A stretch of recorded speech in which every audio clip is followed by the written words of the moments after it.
బేసిక్‌గా మీరు సినిమాల్లోకి రాకంటకన్నా ముందు క్రికెటర్ కదా యాక్చువల్‌గా. అవునండి. ఆల్‌రౌండరు. హ్మ్.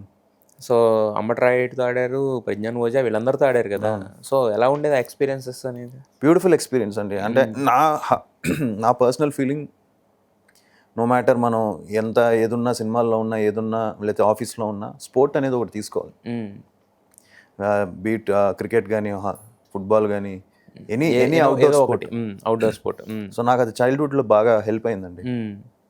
ఒక డిసిప్లిన్ పొద్దున్నే లేచి ట్రైనింగ్‌కెళ్ళడం, అక్కడి నుంచి మళ్ళీ వచ్చి స్కూల్‌కెళ్ళడం, హ్మ్. లేదా స్కూల్ అయ్యాక వెళ్ళి ట్రైనింగ్‌కెళ్ళడం, ఇవన్నీ కూడా హ్మ్. క్రికెట్ వాజ్ లైక్ అదే మా డ్యాడీకి నేను క్రికెట్ అవ్వాలని, క్రికెటర్ అవ్వాలని కోరిక. క్రికెటర్ అవ్వాలని కోరిక. అట్ ది సేమ్ టైం నాకు ఇంట్రెస్ట్ క్రికెట్. హ్మ్. ఓ టీమ్ వర్క్ అంతా ఉంటుంది కదా, చాలా బాగుంటుంది. వీకెండ్స్ అనేసరికి సండే క్రికెట్ మ్యాచ్ ఆడడం ఇవన్నీ బాగా ఆడానండి. మంచి ఆల్రౌండరు. నేను నా ఫస్ట్ టైం అండర్ 13 సెలక్షన్స్కి వెళ్ళిన వెంటనే ప్రాబబుల్స్లో సెలెక్ట్ అయిపోయాను. హ్మ్. నా బ్యాటింగ్ స్టైల్ చూసి, బౌలింగ్ చూసి ఓకే. ఇమీడియట్గా అండర్ 13 ఆడాను స్టేటు, అలానే అండర్ 15 ఆడాను, అండర్ 19 స్టేట్ ఆడాను.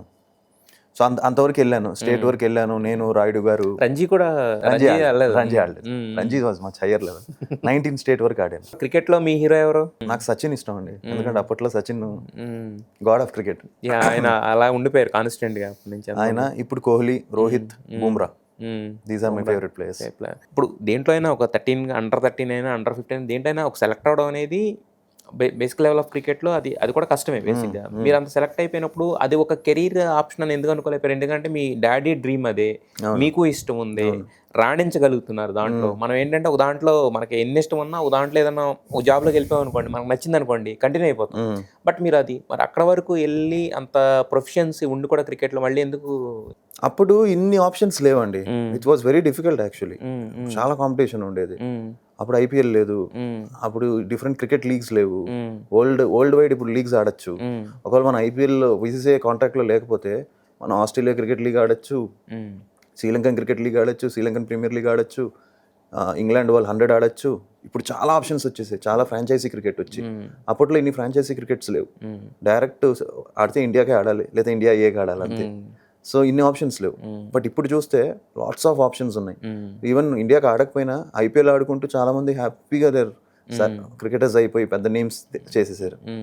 సో అలా కాంపిటీషన్ ఎక్కువ ఉండేదండి. అండ్ ఆ competition at the same time సడన్గా అనిపించింది సినిమాల్లోకి వస్తే బాగుంటుందని. సో అది డాడీకి చెప్పేసరికి డాడీ కూడా షాక్ అయ్యారు. అదేంటి క్రికెట్ బాగా ఆడుతున్నావు కదా, సడన్గా సినిమాలు ఎందుకు అని. సో సినిమా హీరో అవ్వాలని డాన్స్ నేర్చుకున్నాను.